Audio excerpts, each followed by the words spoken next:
Welcome back to Flying Dutchman Cards and the next episode of our 1989 Topps Retrospective. Today we're going to continue looking at some young players in 1989 Topps and the Future Stars subset.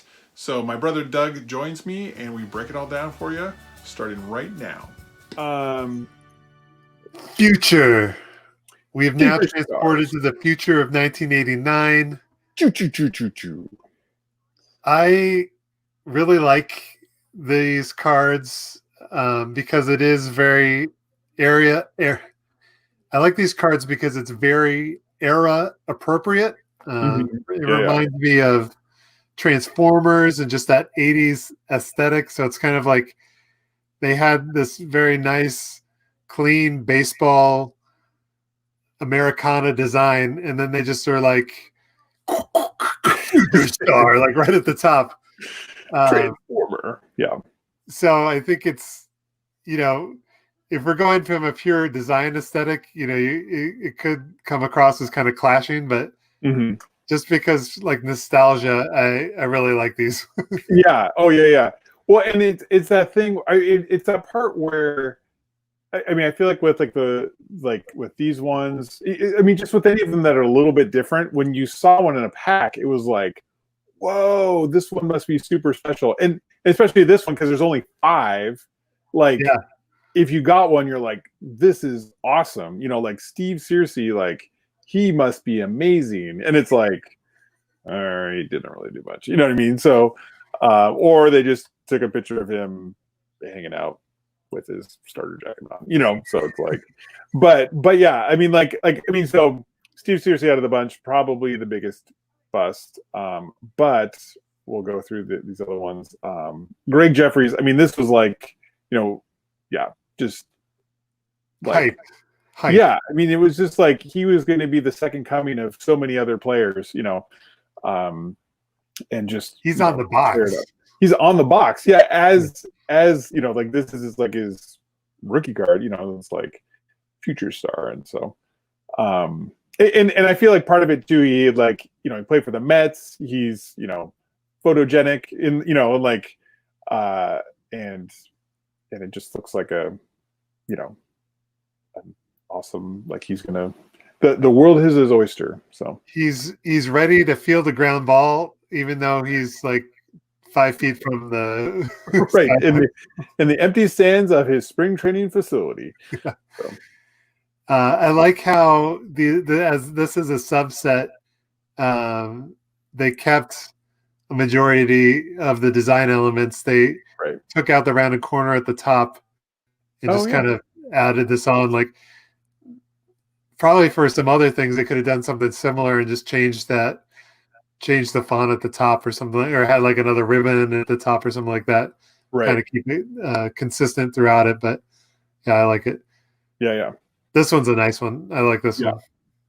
Yeah, I mean, you have Gary Sheffield with the braces and the gold chain, and the Brewers logo, which this is always the thing that, like, I feel like growing up I didn't understand this, and then I saw it when I was as older, like later in life. But how the Brewers logo is a glove, but then it has M and B in there, which is pretty awesome. So it definitely adds to that logo, because without knowing that, it kind of looks like the equivalent of like an Olympics logo. Like, we are playing baseball. Here is a mitt. Yeah. No, it's baseball, but the fact that it's a M and a B adds that extra like character to it. And yeah.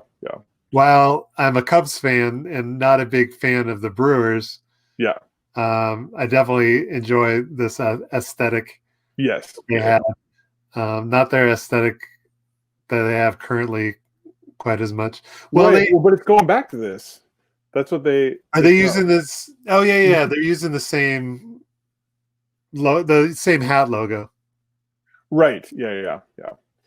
So I think this card too, just the wise decision of having the colors on the lettering and the outline really ties it all together. So it just looks like a nice card.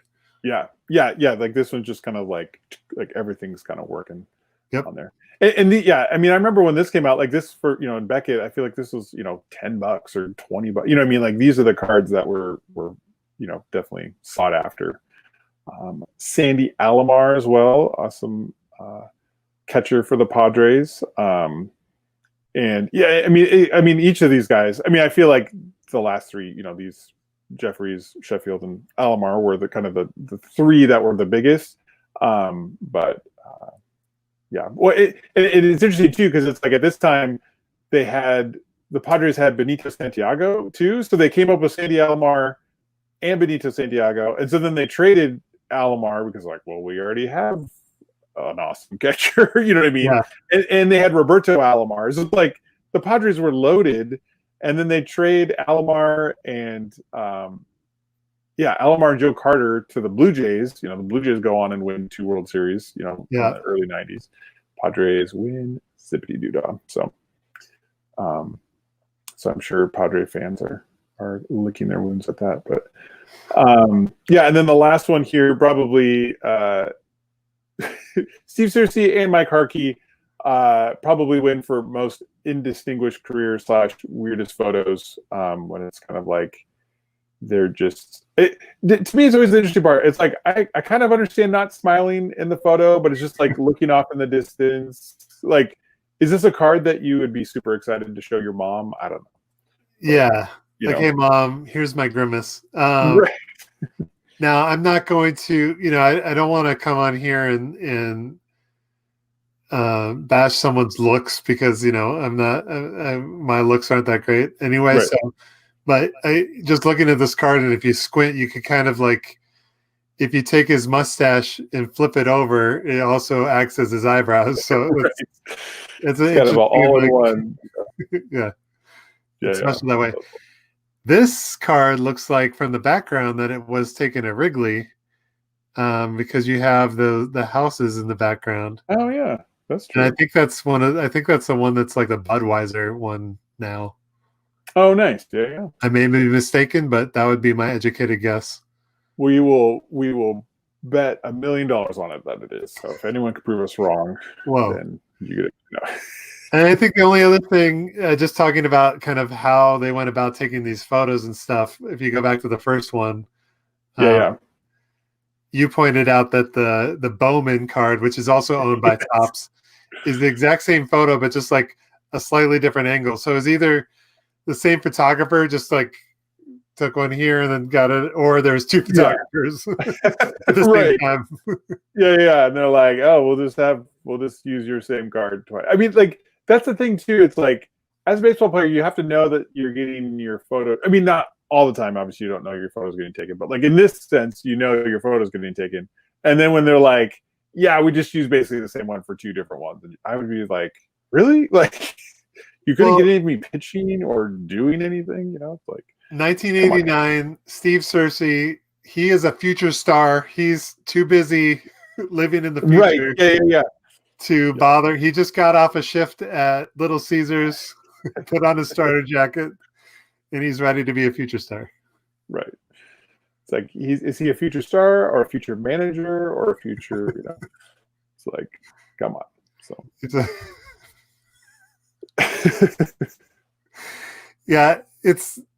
it's weird to look at this and then envision him as a pitcher, because he seems like the DH or the third baseman. Right. Yeah. Or the guy that's 38 and on his way out, or concessions. Yeah. Again, nothing against Steve Searcy. I'm sure he's a great guy. I mean, he made it to the major. We're just talking about the photo of him. Right. Not the most flattering. So. Future. Well, that wraps up our look back at the Future Star subset. Let us know in the comment, who is your favorite future star? Was it Gregg Jefferies? Was it Gary Sheffield? Maybe he was out of the blues. Maybe it was Mike Harkey, that he pitched one time when you went to Wrigley and he is your all-time hero for the rest of the time. Who knows? I want to know down below though. So post a comment and tell us what you think. Next episode, we're going to be looking at the first round draft picks. And so stay tuned for that. And thanks again for watching today, and we'll see you next time.